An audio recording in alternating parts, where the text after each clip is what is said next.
A letter landed on Trade Minister Dominic LeBlanc's desk this weekend, and within hours it had turned a moment of rare national unity into something considerably more complicated. Canada's Conservative opposition, the same party that has spent the entire year and a half of this trade war accusing Prime Minister Mark Carney of caving to Washington at every turn, publicly backed his decision to walk away from the latest American offer. And then, in the very same breath, they demanded he show Canadians exactly what that offer actually said. Canada, you. Relations critic Shuvaloy Majumdar put it in terms almost impossible to dismiss as partisan noise. If there was a draft text of any agreement that both governments have seen, please release it, he wrote. The U.S. administration has seen it, your government has seen it, Canadians deserve to see it. That single sentence, arriving less than 48 hours after trade talks collapsed and 50% tariffs actually took effect on $20 billion of Canadian goods, has opened a new front in this crisis, one that has nothing to do with Washington at all. This is the story of exactly what Conservatives are demanding, why they're demanding it now, and what Carney's silence on the specifics might actually be hiding. To understand why this demand landed with such force, you need to understand exactly how fast and how completely this weekend's collapse happened,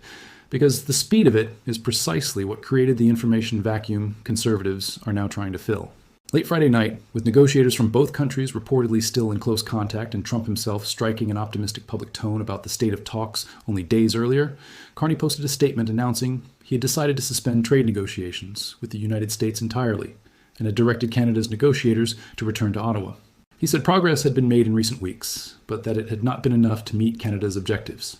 He said last-minute changes to the American proposed terms were unfair, uneconomic, and called into question the reliability of any deal at all. By Saturday morning, he was standing in front of reporters on Parliament Hill, using even blunter language, telling Canadians directly that the United States had asked too much and offered too little. At midnight, 50% American tariffs on roughly $20 billion of Canadian goods took full effect, covering everything from dairy products and hockey sticks to cement, clothing, and liquor. Within hours, Carney confirmed Canada would retaliate dollar for dollar, targeting American steel, dairy, appliances, agricultural equipment, pulp and paper, and electronics, with those measures arriving September 8th, the Tuesday after Labor Day. What Carney did not do, at any point across that entire sequence, was explain in specific, verifiable detail what the American offer actually contained. He described it in adjectives: unfair, uneconomic, unreliable. He described the general shape of what it would have required: changes to automotive tariff structures that he said would have hurt Canada's economy over time, and a demand for what he characterized as exclusive American access to Canadian critical minerals, a demand he said Canada would never accept under any circumstances. On Saturday, he added one more detail that had not been part of his Friday night statement at all, telling reporters that the Americans had also introduced terms near the end of negotiations that would have restricted Canada's protections for language and culture, a reference that touches one of the most sensitive and historically fraught areas of Canadian trade policy, tied to protections for French language media, Canadian content requirements in broadcasting, and cultural industries that have been carved out of trade agreements for decades, specifically because previous Canadian governments considered them non-negotiable. But beyond those broad strokes, no actual text, no specific tariff schedule, no draft agreement language, has been made public by either government. If you have not been tracking exactly what's missing from this story and want to understand why Conservatives are pushing so hard for transparency right now, hit subscribe. Because the gap between what Carney has said publicly and what he's actually shown Canadians is at the center of everything happening in Ottawa this week. Now, let's talk about who is making this demand and why their specific framing matters so much strategically. This is not coming from a party trying to score cheap points by accusing the government of capitulating to Trump.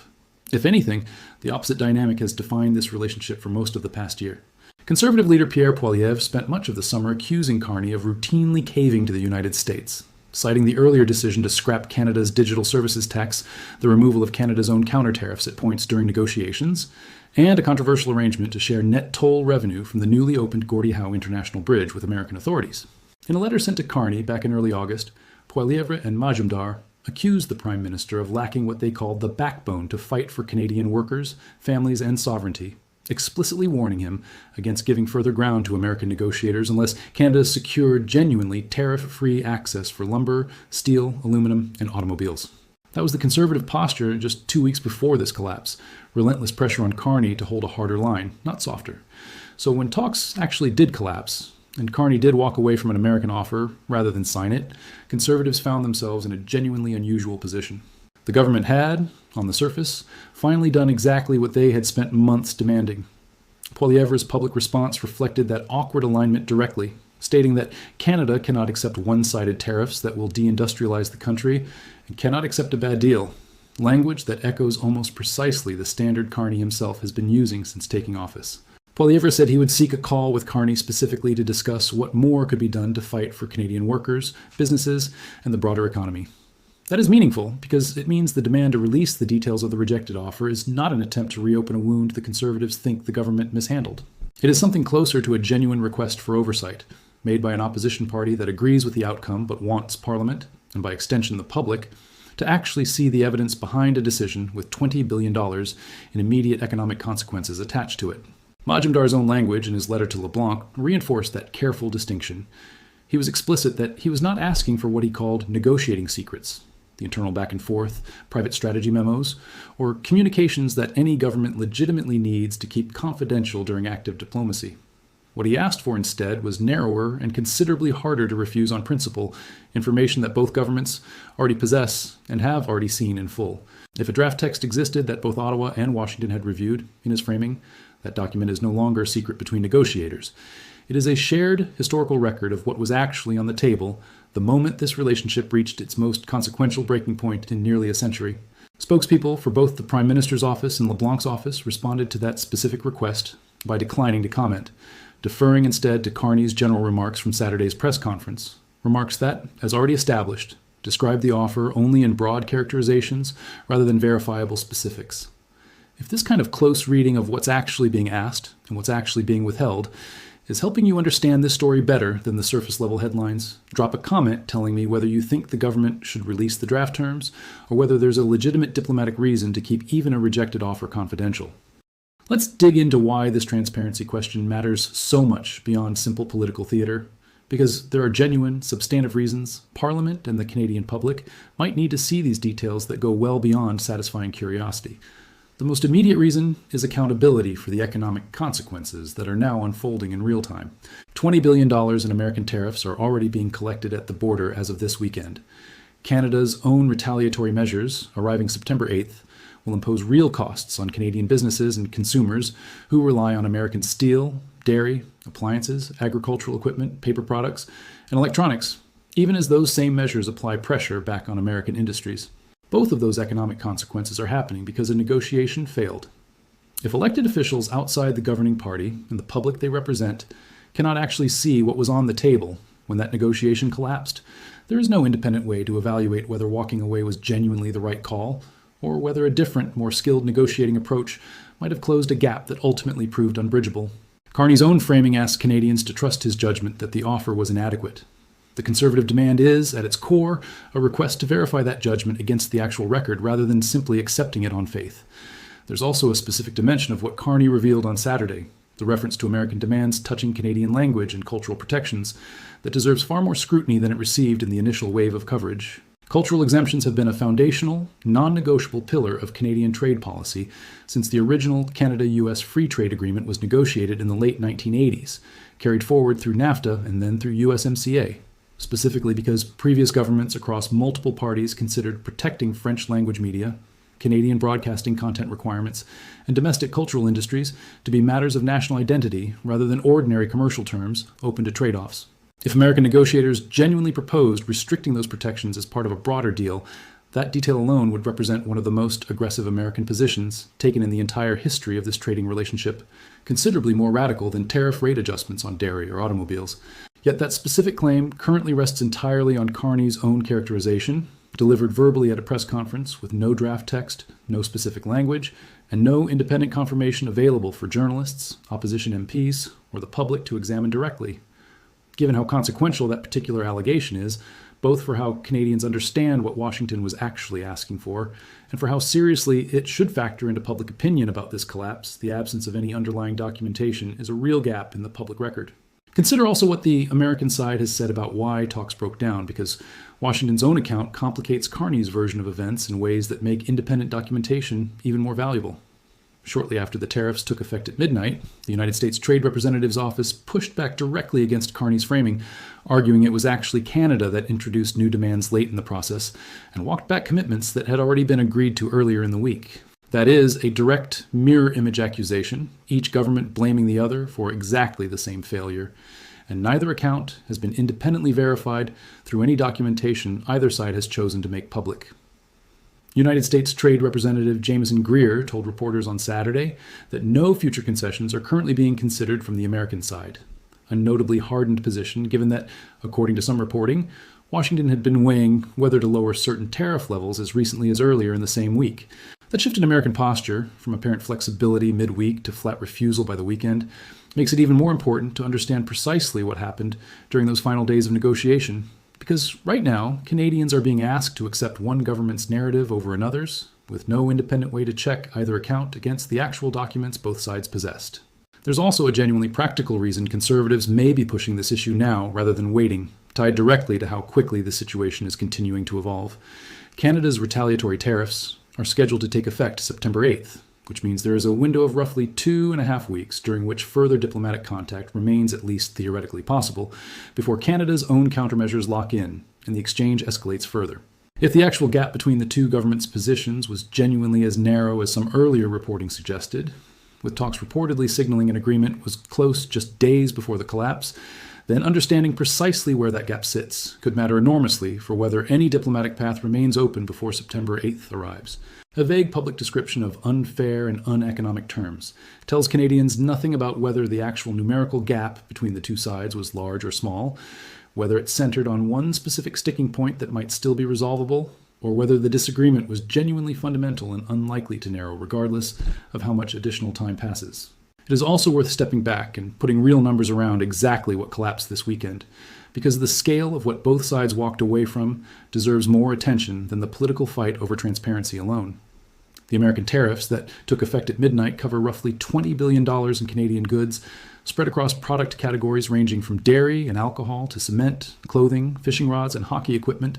representing somewhere around 5 to 5.5% of everything Canada exports to the United States annually. That is a targeted slice of the relationship rather than a comprehensive rupture, but it is far from trivial. And Section 338 of the Tariff Act of 1930, the specific legal authority Trump used to impose these duties, was chosen precisely because it required none of the usual procedural safeguards, no formal investigation, no national security review, no congressional vote, simply a presidential proclamation and a countdown clock. That tariff architecture had already survived one near collapse back on August 19th, when Trump paused implementation with less than 2 hours to spare and granted a 3-day extension specifically to allow both governments to finalize what he described at the time as an agreement in principle. What Conservatives are now asking Carney to release is essentially the terms of that supposed agreement in principle, the specific language both sides had reportedly been working from during those final 72 hours before everything fell apart entirely rather than converging toward a signed deal. Canada's own retaliatory measures carry comparable weight, and understanding their scale helps explain why the stakes of this transparency question extend well beyond parliamentary procedure. The dollar-for-dollar tariffs set to take effect September 8th will target American steel, dairy, appliances, agricultural equipment, pulp and paper, and electronics, chosen specifically because those sectors touch politically significant American regions and voting constituencies rather than being selected purely to match dollar figures mechanically. Carney has also confirmed that additional support for Canadian businesses and workers affected by this broader dispute will arrive alongside the retaliatory measures, building on what he described as nearly $25 billion already provided to Canadian industries over the preceding 18 months. Every one of those numbers represents real economic consequences flowing directly from a negotiation that collapsed under circumstances Canadians currently understand only through Carney's own characterization of events, filtered through a press conference rather than documented in any form the public or Parliament can independently examine. Now, let's think about why Carney's government might be choosing not to release this information, because there are legitimate explanations that go beyond simply having something to hide, even if the political optics of silence are clearly uncomfortable. Diplomatic negotiations, by their nature, typically involve draft proposals and counter-proposals that both sides understand to be provisional, subject to revision, and not necessarily reflective of either government's final or complete position at any single moment in the process. Releasing a specific draft text midstream, even after talks have formally collapsed, could complicate any future attempt to resume negotiations, because it would publicly lock in language that American negotiators might have intended as an opening position rather than a final offer, And it could similarly expose whatever counter-proposals Canada itself put forward, information that might reveal more about Ottawa's own negotiating red lines and priorities than the government wants publicly documented while this dispute remains unresolved. There's also a diplomatic norm, observed by most governments during active or recently active negotiations, that maintaining at least some confidentiality around the specific terms discussed preserves the possibility of a future, calmer resumption of talks, something that becomes considerably harder if both sides have already had their opening and closing positions picked apart in public by domestic political opponents on both sides of the border. But those legitimate diplomatic considerations sit in real tension with the specific way Majumdar framed his request, precisely because he anticipated and preempted that exact justification. His letter explicitly distinguishes between ongoing negotiating strategy, which he agreed should remain confidential, and a draft text that both governments have already seen and that negotiations have already moved past, since talks are currently suspended rather than ongoing. If there is truly no active negotiation happening right now, only a formal pause following a public breakdown, the strongest version of the confidentiality argument weakens considerably.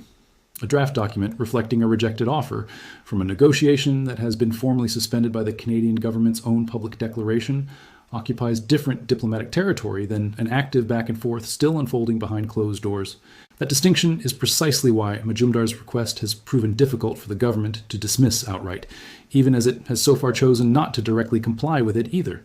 There is also a specific mechanism worth understanding here, because Canadian parliamentary procedure actually gives opposition parties real tools to force exactly this kind of disclosure, beyond simply writing a public letter and hoping for a favorable response. Standing committees of the House of Commons, particularly the International Trade Committee, have the power to summon ministers and officials to testify and to request documents related to government decisions. And opposition parties collectively hold enough seats on most committees to compel exactly that kind of hearing if they choose to use it. Majumdar's letter to LeBlanc represents the opening, more conciliatory stage of what could become a considerably more formal and more public process if the government continues to decline releasing the underlying documentation voluntarily.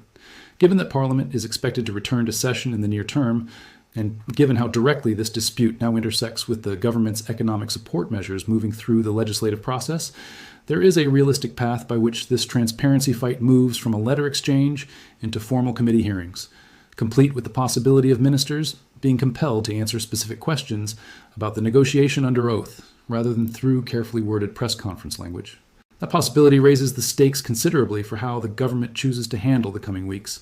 If Carney's team continues to decline releasing any documentation while this issue escalates through formal parliamentary channels, the optics shift meaningfully from a government simply managing sensitive diplomatic information to a government that appears to be actively resisting scrutiny from an opposition party that has, notably, already endorsed the substance of its decision. That is a genuinely awkward position for any government to occupy, because it removes the most obvious defense that releasing details would somehow undermine support for walking away from a bad deal, given that the party demanding disclosure already supports exactly that outcome. What remains is a narrower, more technical set of justifications around ongoing diplomatic sensitivity, justifications that grow weaker with each passing week, that negotiations remain formally suspended rather than actively ongoing. There's also a comparison worth drawing to how previous Canadian governments have handled similarly sensitive trade documentation in the past, because this is not entirely uncharted territory. During earlier rounds of tension with the United States, dating back to the original renegotiation of NAFTA into what became USMCA, Canadian negotiators generally maintained strict confidentiality around draft text while talks were actively underway, but became considerably more willing to share summaries and, in some cases, specific provisions once a particular round of negotiations had concluded, whether successfully or not. That historical pattern suggests the current government's continued silence, weeks rather than days after this specific negotiation formally ended, sits somewhat outside the normal rhythm of how these situations have typically been handled previously, adding further weight to the argument that something beyond routine diplomatic caution may be shaping the decision to keep these details out of public view for as long as possible. Let's talk about the broader political backdrop that makes this specific transparency fight land with unusual weight right now, because Canadian public opinion on this entire trade confrontation is more complicated and more supportive of the government's hard line than casual observers might expect given how much economic pain this dispute has already inflicted. Polling conducted in the immediate aftermath of the collapse found genuine anxiety among Canadians about what this escalating dispute means for the economy and for their daily cost of living, according to Abacus Data founder David Coletto, who described that anxiety as real and widespread. But Coletto also identified a second, competing sentiment running alongside that anxiety, a broad sense among Canadians that the country is not going to let itself be bullied by Donald Trump, and that most Canadians, according to his early read on public reaction, still felt good about what Carney said in his Saturday press conference, adopting something close to a wait-and-see posture about what comes next, rather than immediate panic or immediate demand for capitulation. That dual sentiment, genuine economic worry paired with genuine support for standing firm, creates exactly the kind of political environment where transparency about the rejected offer could matter enormously. If Canadians broadly support walking away from a bad deal in principle, seeing the specific terms of what was actually rejected would let them judge for themselves whether this particular deal genuinely met that bar, rather than simply trusting the government's characterization of it. That dynamic also explains why opposition parties beyond the Conservatives have been notably careful in how they've responded to the collapse, generally emphasizing national unity over partisan attack in the immediate aftermath. Multiple opposition leaders publicly urged Canada to remain united in the face of American tariffs, even while raising their own questions about how the government handled the endgame of these negotiations. That posture of qualified support, backing the outcome while still pressing for accountability on the process, is precisely the space the Conservative demand for transparency occupies. It allows the party to avoid looking like it is undermining Canada's negotiating position or Canada's unity at a moment of genuine national economic stress, while still performing the basic opposition function of ensuring a government's major decisions face independent scrutiny rather than simply being accepted on the strength of a press conference. It's also worth considering how this transparency demand interacts with the specific claim about language and cultural protections Carney raised on Saturday, because that detail alone illustrates exactly why documentation matters more than characterization in situations like this one. Cultural exemptions in Canadian trade policy are not a minor technical footnote. They trace back to deliberate decisions made during the original free trade negotiations with the United States in the 1980s, when Canadian negotiators insisted on carving out broadcasting, publishing, and French language media protections, specifically because previous governments worried that unrestricted American market access would gradually erode distinct Canadian cultural institutions that smaller domestic industries could never compete against on pure market terms. Every subsequent Canadian government, regardless of party, has treated those exemptions as close to sacrosanct in trade discussions, which is exactly why Carney's claim that American negotiators sought to restrict them carries such weight. If true, it would represent a genuinely unprecedented American position, considerably more aggressive than anything raised during the original USMCA negotiations under a different American administration. But precisely because it would be so unprecedented, the claim deserves the kind of scrutiny that only actual documentation can provide, rather than resting entirely on a verbal characterization delivered without any specific language, section reference, or independently verifiable detail attached to it.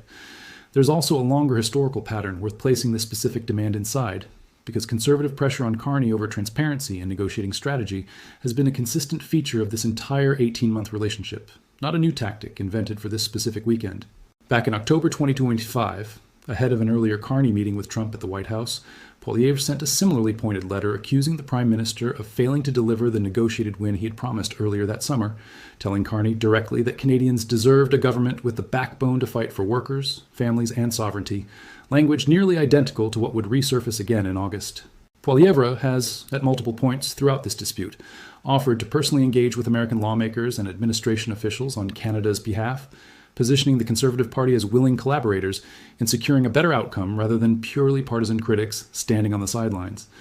That consistent posture, demanding results while offering cooperation, is the same posture underlying this week's demand for transparency. It is framed not as an attempt to score points off a national crisis, but as insistence that Parliament and the public retain genuine oversight over decisions being made largely behind closed doors by a small negotiating team answering directly to the Prime Minister. It is also worth acknowledging the counter-argument some government defenders have raised in response to the Conservative demand,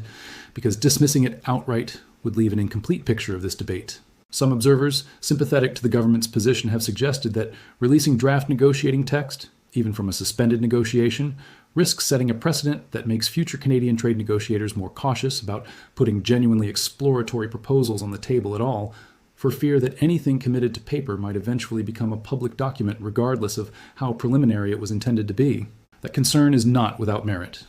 Effective negotiation in trade policy, as in most other contexts, often requires both sides to float positions they do not necessarily expect to survive into a final agreement,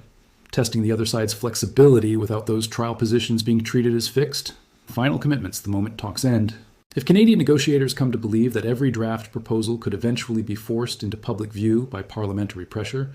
it could genuinely narrow the range of options they feel comfortable exploring in future rounds of the same relationship, an outcome that might ultimately weaken Canada's negotiating position, rather than strengthen public accountability in any meaningful way. Weighing that concern against Majumdar's specific, narrower request, one that explicitly excludes ongoing strategy and focuses only on a draft text both governments have already seen from a negotiation that is formally over, suggests a possible middle path the government has not yet publicly explored.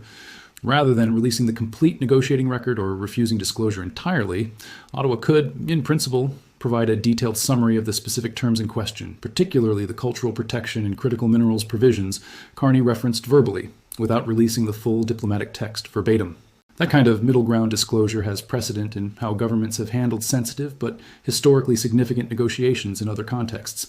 and it would address the core substance of the Conservative demand, letting Canadians independently evaluate the claims Carney has made, without fully abandoning the diplomatic caution that legitimately governs how governments handle negotiation records more broadly. So, where does this actually leave things heading into the weeks before Canada's own retaliatory tariffs take effect on September 8th?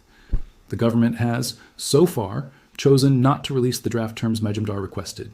continuing to rely on Carney's general public characterization rather than underlying documentation. That posture is politically survivable in the very short term, given the wait-and-see sentiment Coletto identified among the broader public, but it becomes considerably harder to sustain the longer this dispute continues without resolution, particularly if Canada's own retaliatory measures begin generating visible economic pain for Canadian businesses and consumers in the weeks ahead. At that point,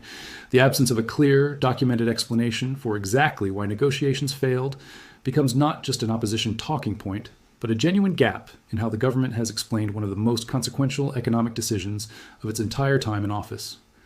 Every day that gap remains unfilled is another day the government's account of what happened rests on trust rather than evidence, at precisely the moment when both the economic stakes and the political stakes of this entire confrontation have never been higher. Whatever path the government ultimately chooses, whether full disclosure, a partial summary, or continued silence backed by diplomatic caution, the coming weeks will make that choice increasingly difficult to defer. Canada's retaliatory tariffs are not a hypothetical future event sitting somewhere on a distant calendar.